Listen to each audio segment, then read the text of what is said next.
3개월이 지났다. 6월. 여름이 왔다. 강희현이 떠난 지 석 달. 나는 매일 그를 생각했다. 아침에 눈을 뜨면 제일 먼저, 밤에 잠들기 전 마지막으로. 그의 얼굴, 목소리, 손길, 향기. 모든 게 선명했다. 시간이 지나면 희미해진다고 했다. 거짓말이었다. 오히려 더 선명해졌다. 더 그리워졌다. 나는 손가락의 반지를 매일 만졌다. 확인했다.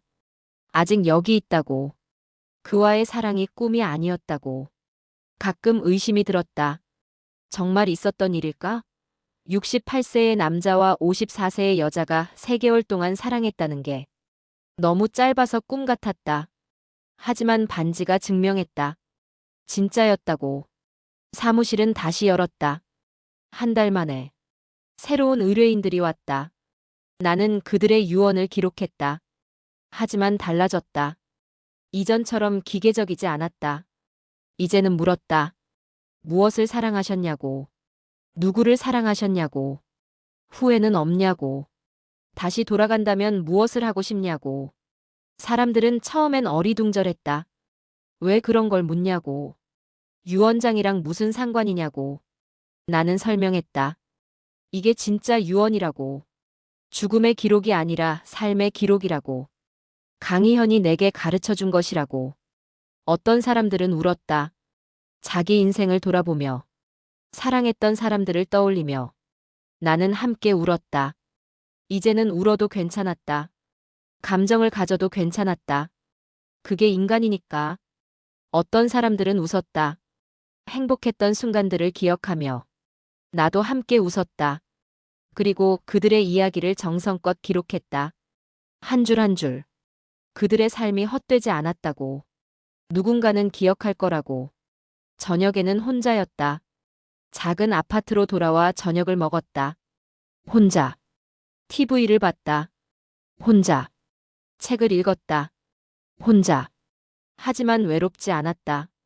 강희현이 함께 있는 것 같았다. 환청처럼 그의 목소리가 들렸다. 오늘 하루는 어땠습니까? 나는 혼잣말로 대답했다. 괜찮았어요. 당신은요? 물론 대답은 없었다. 미친 것 같았다. 죽은 사람과 대화하는.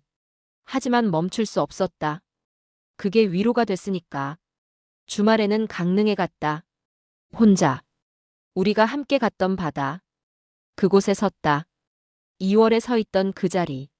파도 소리를 들었다. 바람을 맞았다. 눈을 감았다. 그가 옆에 있는 것 같았다. 내 손을 잡고 있는 것 같았다. 나는 속삭였다. 보고 싶어요.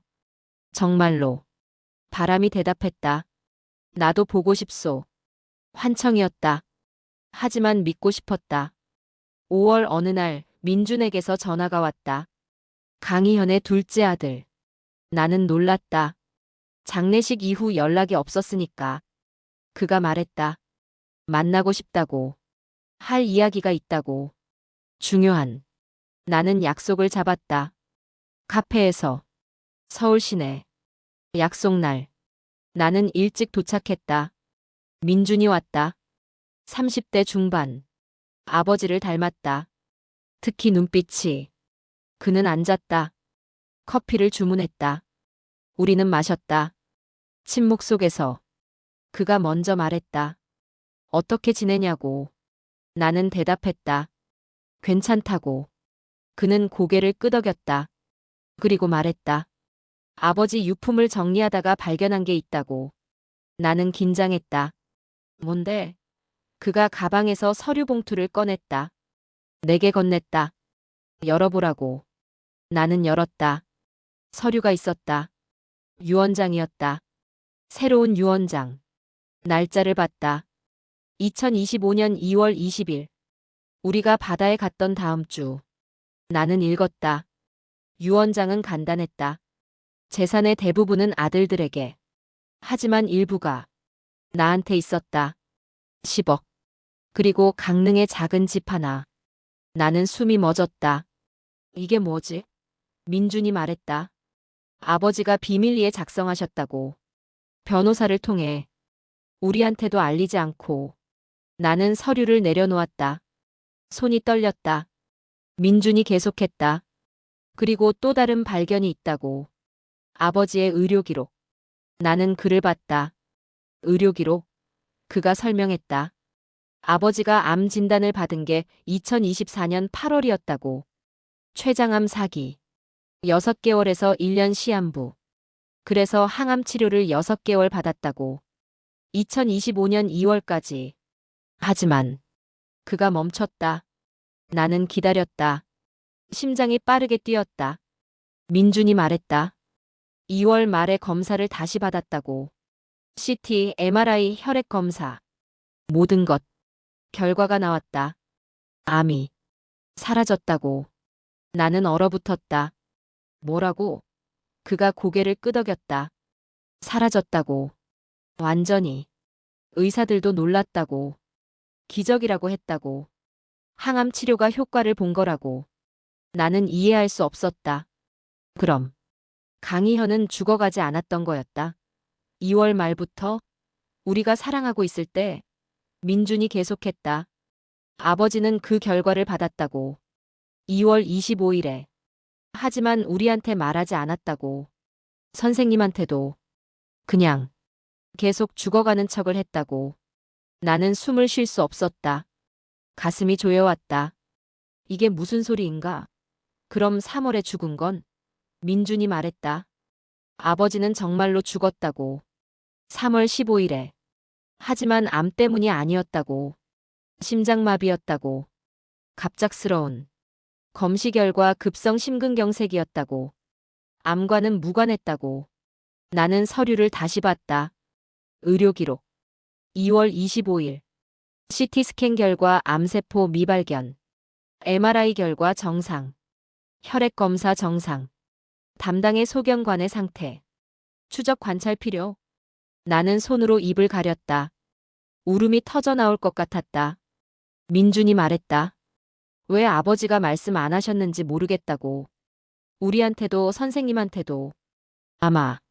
그가 멈췄다. 나는 알았다. 왜 그랬는지. 강희현은 알았던 것이다. 만약 건강하다고 말하면 우리의 관계가 달라질 거라고. 죽음이 우리를 묶고 있었다고. 간절함이. 시한부라는 핑계가. 나는 화가 났다. 처음으로. 강희현에게. 왜 말하지 않았을까? 왜 거짓말을 했을까? 나는 그를 사랑했다. 진심으로. 죽어가는지 아닌지는 중요하지 않았는데. 하지만 그는 말하지 않았다. 계속 죽어가는 척을 했다.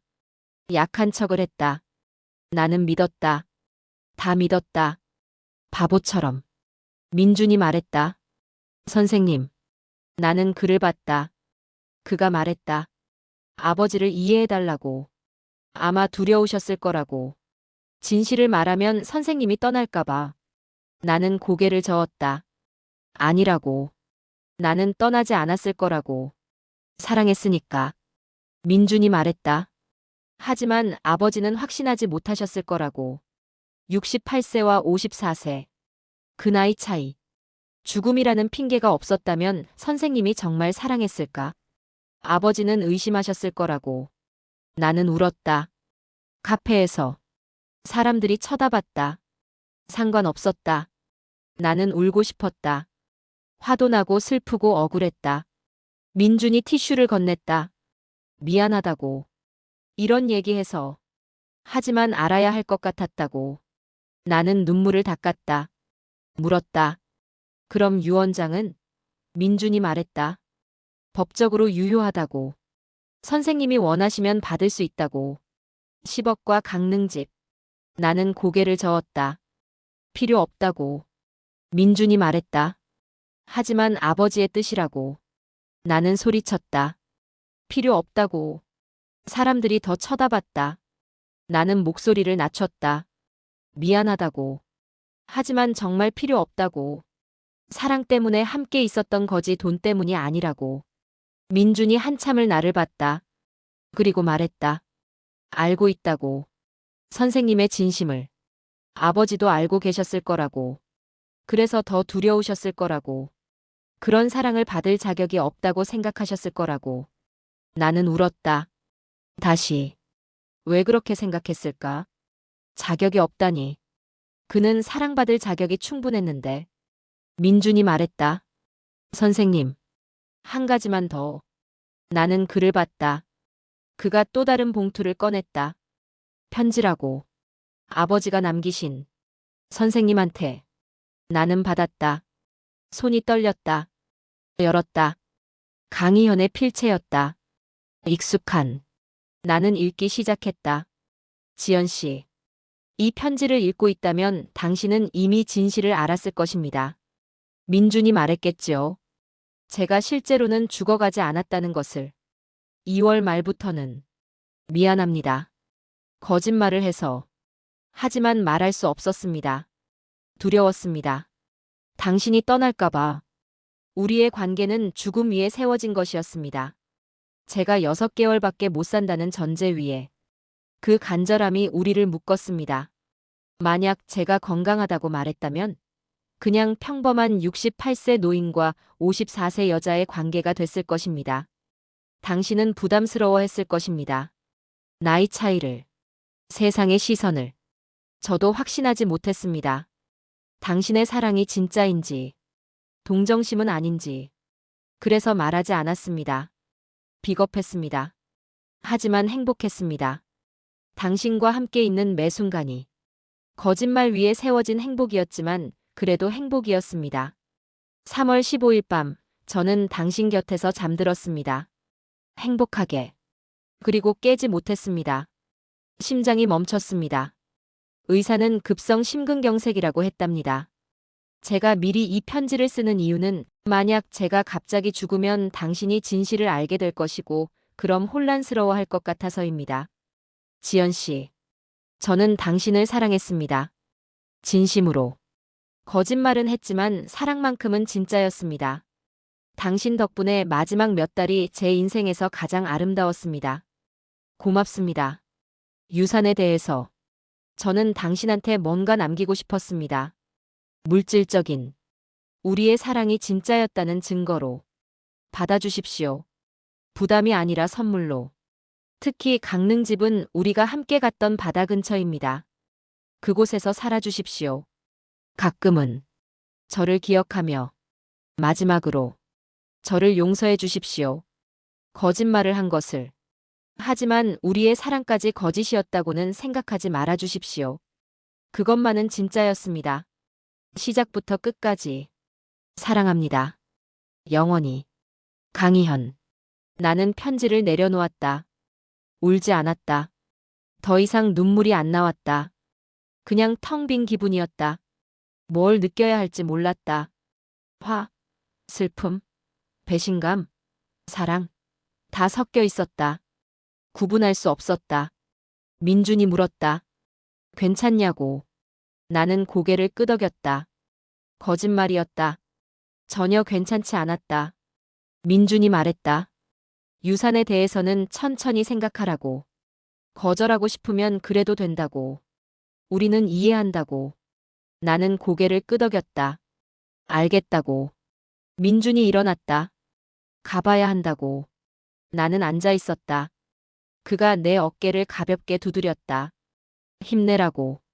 아버지는 정말로 선생님을 사랑하셨다고. 그건 의심하지 말라고. 나는 고개를 끄덕였다. 그가 갔다.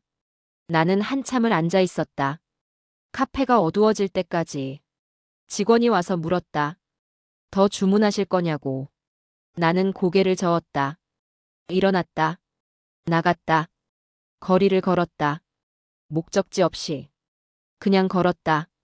강희현. 당신은 왜 그랬을까? 왜 말하지 않았을까? 나는 당신을 사랑했다. 죽어가든 살아있든. 상관없었다. 하지만 당신은 믿지 못했다. 내 사랑을. 아니면 당신 자신을. 사랑받을 자격이 있다는 것을. 나는 화가 났다. 그에게. 나한테. 세상에. 모든 것에. 우리는 뭐였을까? 진짜 사랑이었을까? 아니면 죽음이 만들어낸 환상이었을까? 나는 알 수 없었다. 집에 돌아와 반지를 봤다. 손가락에 낀 L, H, 2025.02. 빼야 하나? 이제 의미가 없는 건가? 하지만 뺄 수 없었다. 아직. 나는 그냥 두었다. 밤에 잠들지 못했다. 천장을 바라봤다. 강희현의 얼굴이 떠올랐다. 웃고 있는 나를 보며. 당신이 좋습니다. 그 말이 들렸다. 진짜였을까?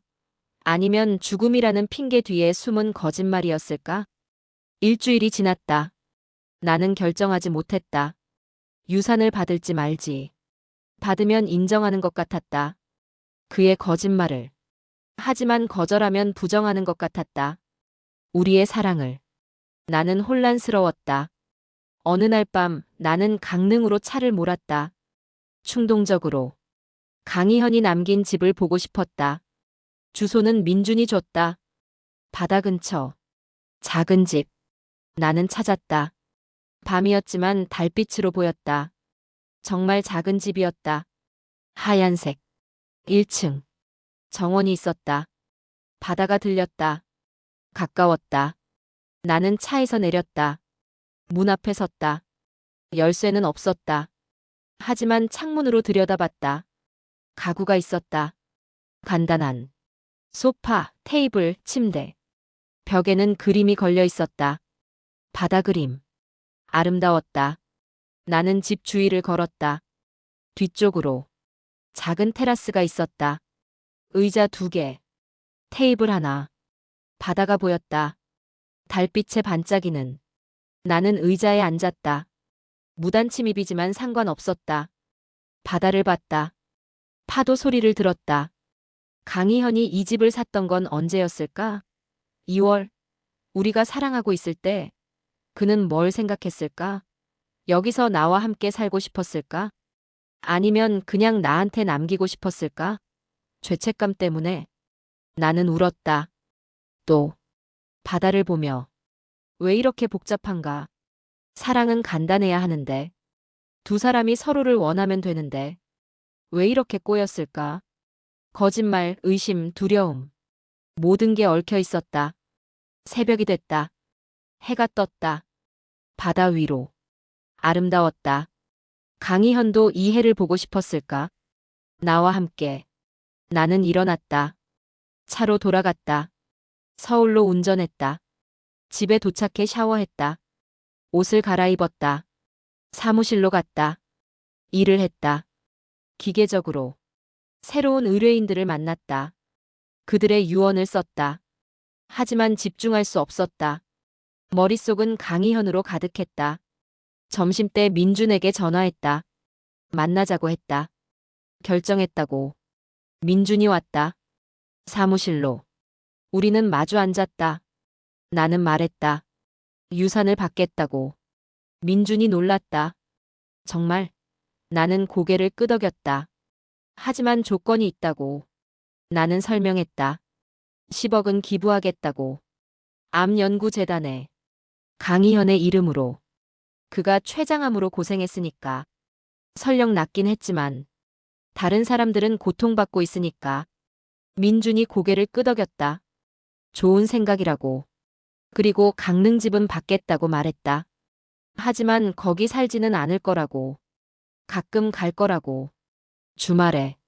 그를 기억하러. 그리고 언젠가는 거기서 내 유언을 쓸 거라고. 강희현처럼. 바다를 보며. 민준이 미소 지었다. 아버지가 좋아하실 거라고. 민준이 물었다. 아버지를 용서했냐고. 나는 한참을 생각했다. 그리고 대답했다. 모르겠다고. 아직. 화도 나고 슬프기도 하고. 하지만 이해는 한다고. 그의 두려움을. 나도 두려웠으니까. 이 사랑이 진짜인지. 민준이 고개를 끄덕였다. 그가 서류를 꺼냈다. 유산양도 서류. 나는 서명했다. 그리고 기부 서류도 작성했다. 10억. 암연구재단. 기증자 이름 강희현.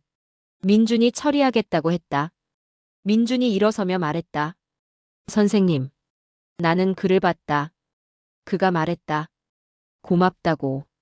아버지를 사랑해줘서, 마지막 날들을 행복하게 해줘서. 나는 눈물이 났다.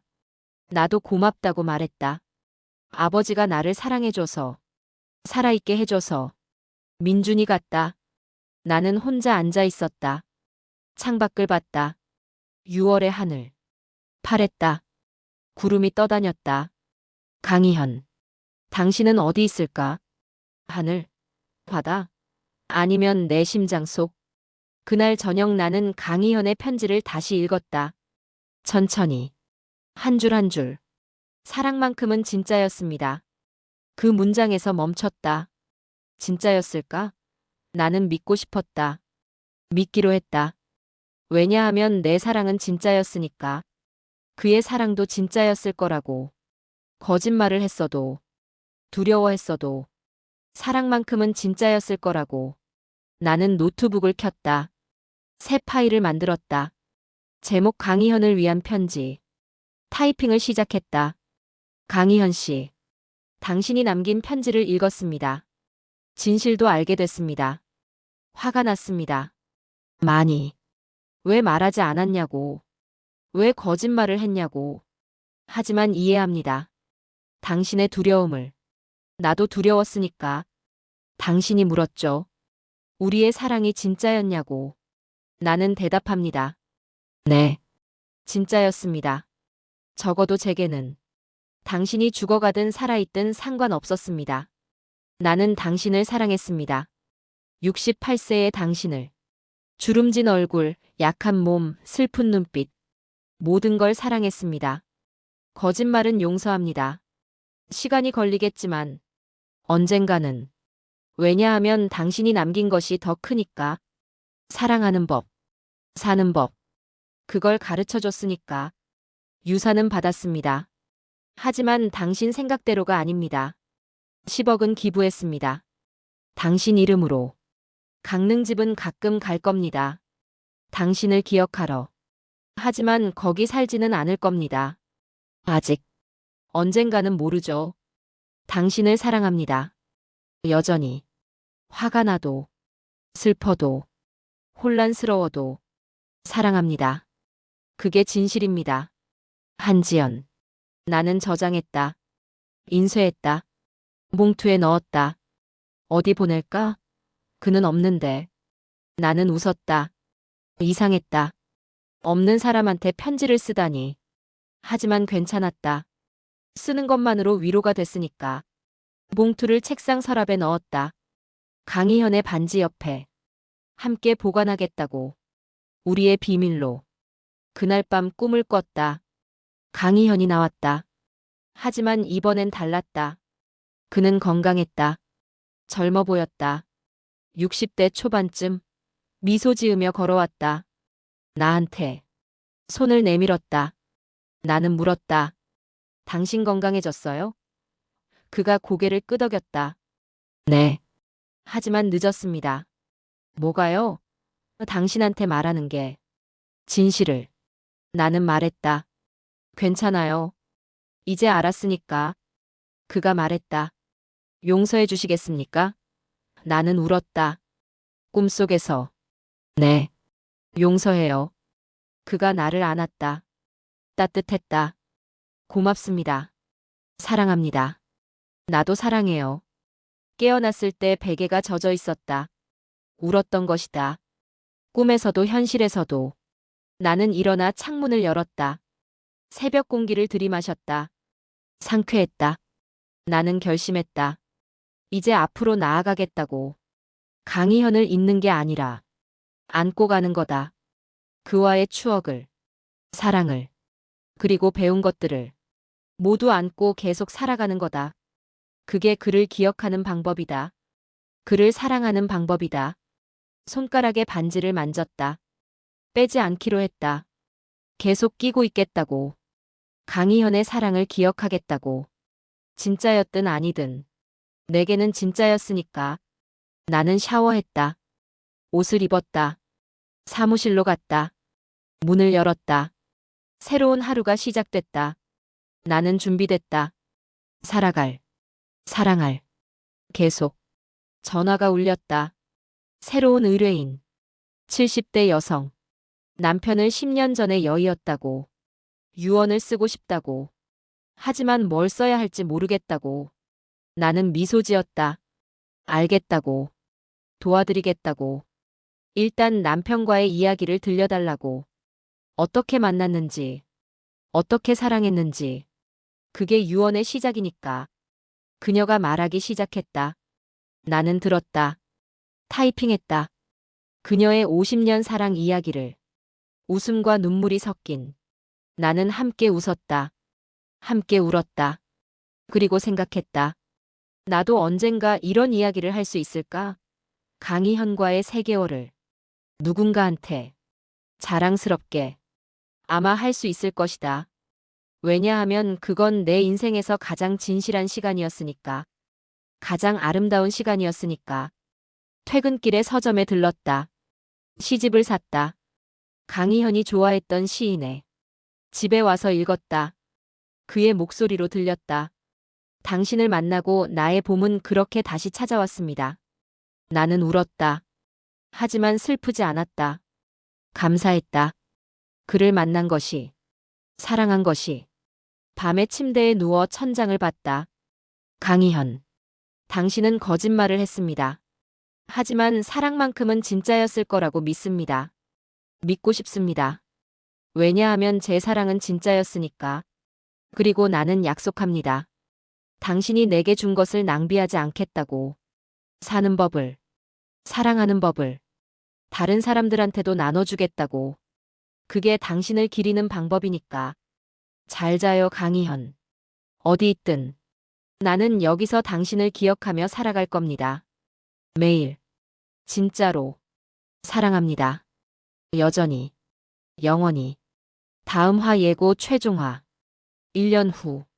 한지연은 강릉집에서 주말을 보내고 있다. 그리고 그곳에서 뜻밖의 사람을 만난다. 강희현과 똑같은 뒷모습. 하지만 그럴 리 없다. 그는 1년 전에 죽었으니까. 한지연이 다가간다. 그 남자가 돌아본다. 그리고 강희현이다. 살아있다. 미안합니다. 설명할 게 많습니다. 이게 무슨 일인가? 강희현은 정말 살아있는 것인가? 아니면 한지연의 환상인가? 마지막 진실이 밝혀진다.